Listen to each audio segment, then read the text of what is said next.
Hello student. तो last की video में हमने force and law of motion के एनसीईआरटी के क्वेश्चन किए थे। तो लास्ट क्वेश्चन हमने क्वेश्चन नंबर 10 किया था। तो आइए अब क्वेश्चन नंबर 11 देखते हैं। Two objects each of mass 1.5 kg are moving in the same straight line but in opposite direction. दो ऑब्जेक्ट हैं, प्रत्येक का मास 1.5 kg है, मूव कर रहे हैं सेम स्ट्रेट लाइन पर बट अपोजिट इन डायरेक्शन। ठीक है। The velocity of each object is 2.5 meter per second before the collision during which they strike together। मतलब दोनों ऑब्जेक्ट हैं वो सेम वेलोसिटी से मूव कर रहे हैं 2.5 मीटर पर सेकेंड से, और कोलिजन से पहले वो टकराते हैं, स्ट्राइक करते हैं एक साथ। What will be the velocity of combine object after collision.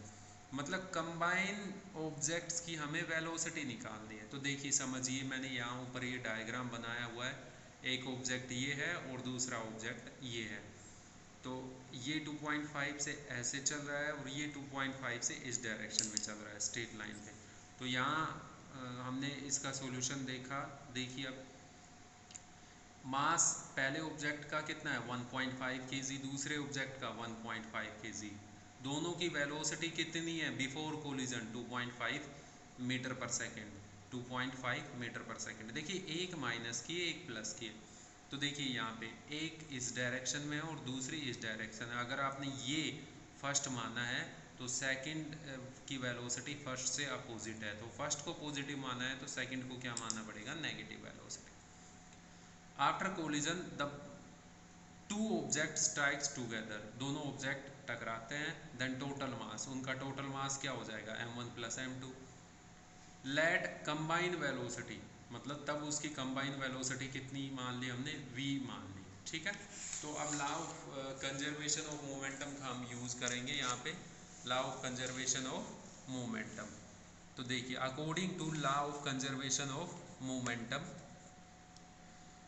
तो बिफोर कोलिजन और आफ्टर कोलिजन टोटल मोमेंटम क्या रहेगा, सेम रहेगा। तो बिफोर कोलिजन लिखा हमने, आफ्टर कोलिजन लिखा, वैल्यू पुट की तो वेलोसिटी कितनी आ गई, v आ गई। ठीक है। नेक्स्ट क्वेश्चन देखते हैं। According to the third law of motion when we push on an object, the object push back on us with an equal and opposite force. ये कहना चाहता है कि न्यूटन के थर्ड लॉ के रिगार्डिंग अगर हम एक ऑब्जेक्ट को पुश करते हैं तो ऑब्जेक्ट हमें वापस पुश करता है इक्वल एंड अपोजिट फोर्स से। If the object is a massive truck park along the road side. मतलब अगर ऑब्जेक्ट एक मासिव ट्रक हो, बहुत भारी क्या हो, ट्रक हो जो कि रोड साइड, रोड की तरफ खड़ा हुआ है, it will probably not move. तो संभवतः ये है कि वो मूव नहीं कर पाएगा। ए स्टूडेंट जस्टिफाई दिस, मतलब भैया अगर हम उस पर फोर्स लगाएं तो जो ट्रक है वो मूव नहीं कर पाएगा। A student justify this by answering that the two opposite and equal forces cancel each other. मतलब एक स्टूडेंट जब वो ट्रक मूव नहीं कर पाता है तो इसका आंसर ऐसे जस्टिफाई करता है कि दो इक्वल एंड अपोजिट फोर्सेस एक दूसरे को क्या कर देते हैं, कैंसिल कर देते हैं। Comment on this logic and explain why the truck does not move. मतलब स्टूडेंट के इस लॉजिक पर हमें कोई तर्क देना है और ये भी बताना है कि ट्रक है वो क्यों मूव नहीं कर रहा। तो देखिए action and reaction equal and opposite तो होती हैं बट वो कैंसिल नहीं हो सकती, हमने पढ़ा था, क्योंकि ये दोनों डिफरेंट ऑब्जेक्ट्स पर लगती है। ठीक है, सेम ऑब्जेक्ट्स पर नहीं लगती। और जो ट्रक है वो क्यों नहीं मूव कर पा रहा होगा, ड्यू टू इनर्शिया। भी ट्रक का मास बहुत ज़्यादा है और उसकी वजह से उसका इनर्शिया भी क्या है, ज़्यादा है। इनर्शिया डायरेक्टली प्रोपोर्शनल होता है किसके, मास के।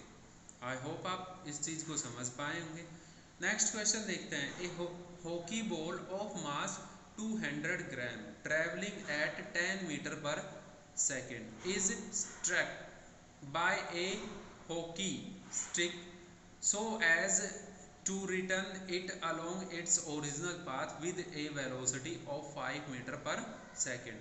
मतलब ये कहना चाहता है कि एक हॉकी बॉल है जिसका मास कितना है 200 ग्राम, ठीक है, ट्रैवल कर रही है कितने की स्पीड से 10 मीटर पर सेकेंड। वो एक हॉकी स्टिक से टकराती है और ऐसे टकराती है कि वापस जिस डायरेक्शन से वो आ रही है वापस उसी डायरेक्शन में चलती है, किस वेलोसिटी से 5 मीटर पर सेकेंड, ठीक है। Calculate the change in momentum occurred in the motion the hockey ball by the force applied by the hockey sticks. मतलब हमें चेंज इन मोमेंटम कैलकुलेट करना है occurred in the motion of hockey ball, जो कि hockey ball के motion में हुआ है, बाय द किसकी वजह से, अप्लाइड फोर्स की वजह से, जो हॉकी स्टिक्स की वजह से लगा हुआ है। तो यहाँ मैंने डायग्राम ड्रॉ कर रखा है। तो पहले बॉल 10 मीटर पर सेकंड की स्पीड से ऐसे आ रही थी, ये हॉकी स्टिक से टकराई और वापस इसी पाथ में 5 मीटर पर सेकंड की स्पीड से चलने लगी, ठीक है। अब उसके बाद देखिए यहाँ पर, तो समझिए आप अच्छे तरीके से, चेंज इन मोमेंटम मतलब हमें इनिशियल मोमेंटम पता हो और फाइनल मोमेंटम पता हो। इनिशियल मोमेंटम हमें पता है मास इनटू वेलोसिटी, तो मास तो चेंज नहीं होगा, इनिशियल वेलोसिटी पता हो, फाइनल तो इनिशियल कितनी है 10 मीटर पर सेकेंड और फाइनल कितनी है 5 मीटर। बट 10 अगर पॉजिटिव होगी तो 5 क्या होगी नेगेटिव, क्लियरली है, क्योंकि ये एक दूसरे के क्या है अपोजिट, ठीक है। तो हमने यही किया है यहाँ पे, final momentum minus initial momentum value put की है और ये कितना आ जाएगा -3 kg metre per second. I hope आपको ये अच्छे तरीके से समझ में आया होगा। नेक्स्ट क्वेश्चन है वो हम नेक्स्ट वीडियो में करेंगे।